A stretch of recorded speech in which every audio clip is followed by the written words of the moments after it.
one day after speaking with my father, I think it was my senior year of high school, he asked me a question that stuck with me, and that was, if you had to have the perfect scenario right now, your life was perfect, what would you be doing?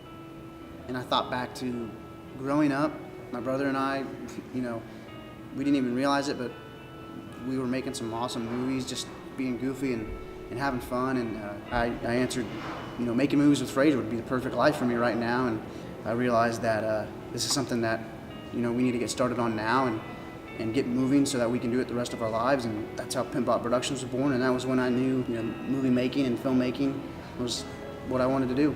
Frazier being at one end of the spectrum of our creativity and me being at the other end is you're kind of getting the best of both worlds.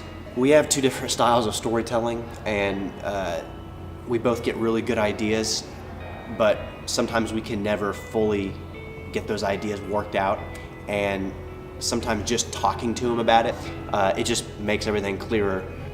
So just having his input, because we do think alike, but then we think so differently at the same time, and we kind of know what the other wants, and so we do find that balance. Yeah, that was always the plan from the beginning, was to kind of start off doing what what came naturally to us, which was being comedic with our videos and being funny and goofy, and so that was kind of always part of the plan, to start off there. And then part of the plan as well was, we knew that at some point we were going to have to look at each other and say, it's time to get serious, and it's time to tell the real stories, the gritty ones, the ones with meaning that we wanted to tell. And that's where the past few videos we've been uploading have come from.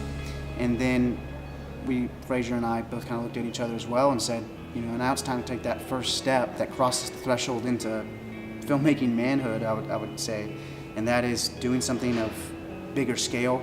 So that's where Silver Hollow comes in. It's a short film that English teacher named Matthew Harris, who's going about his daily life and is visited by an old friend that he grew up with, childhood friend named Johnny Drake, who is a SEAL that went AWOL, and comes to Matthew, the English teacher, needing his aid and his help, and kind of takes him on this journey together and to this town called Silver Hollow. And so it's all set in a futuristic world.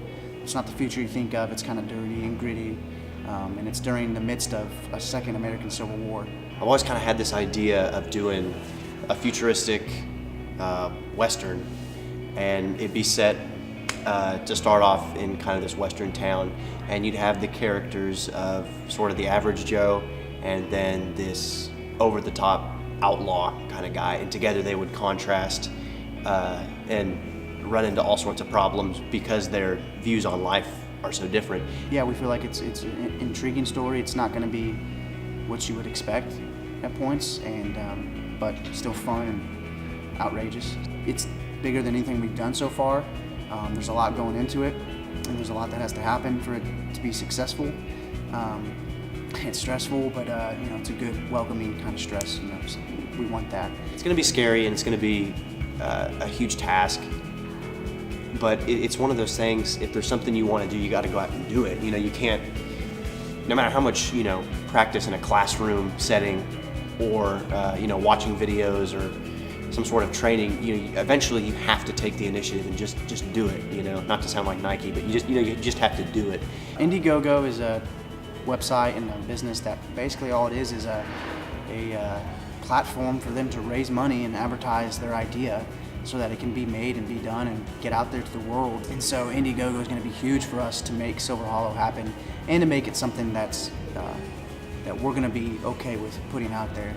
So along with the money that we raise, we're going to be able to get so much, just supplies, equipment, costumes, props, tools. We'll be able to rent out the location that we're planning on filming at. So it's just going to help us tremendously if we can just get that help and make a dream become reality, and put something out there that people are going to want to see, and hopefully something that wins film festivals. This is where we need desperately the help from all of you viewing this video. Click on the link below this video, and it'll take you straight to our campaign site. From there, you can just click donate. It should be off to the side, and it's as easy as just setting the amount you want to donate and putting in some credentials, your credit card, obviously, and it's all through PayPal. So it's all. If you ever used eBay or Amazon, you'll be familiar with it. Guys, thank you so much again, and please, if y'all could go to Indiegogo.com and check out the movie, read up on it, keep watching our videos. We need as much help as possible, as much support. This movie's not going to be possible without you guys, so thanks again. And if you can't donate, we ask that you just spread the word about our project, our film that we want to get made, and just copy that link and put it out on Facebook, Twitter, Instagram. Ask your family members. Just spread the word and to help a couple college kids make their dreams reality.